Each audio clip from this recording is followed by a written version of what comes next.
Has Pep Guardiola ruined youth soccer with his rigid systems and positional play? I would say no.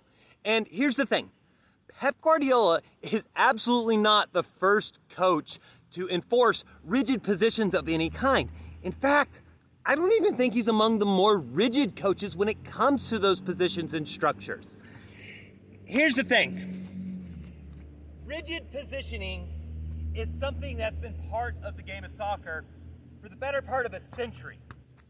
And the fact of the matter is, a lot of coaches have always been much more rigid than Pep Guardiola. And the origins of Pep Guardiola's positional play come from Dutch total football.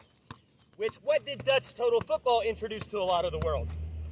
The idea of interchanging positions and moving more freely around the field. However, Cruyff and later Pep would rationalize this to be more effective and efficient, not just moving wherever you please. And I think this is actually mostly a good thing, because now players aren't just improvising and moving, but rather they have a guideline based basically in soccer geometry, forming triangles and diamonds throughout the pitch.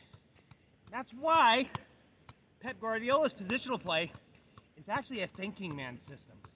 It's not nearly as robotic as most of you think.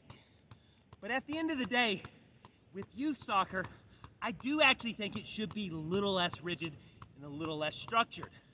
I think some of those street soccer origins that were the basis of Cruyff's system and also Brazilian soccer should still be taught at the earliest and youngest age groups. And the reason's simple. It's much easier to teach a player to be creative, try things, and learn how to play and make decisions for themselves at a young age. Then when they're older, tell them to hold back a little bit, play a little more within the system and a little more structured than it is to take a player that's been told to play structured their entire lives and say, hey, I need you to be a number 10. I need you to be creative. That is a much more difficult prospect.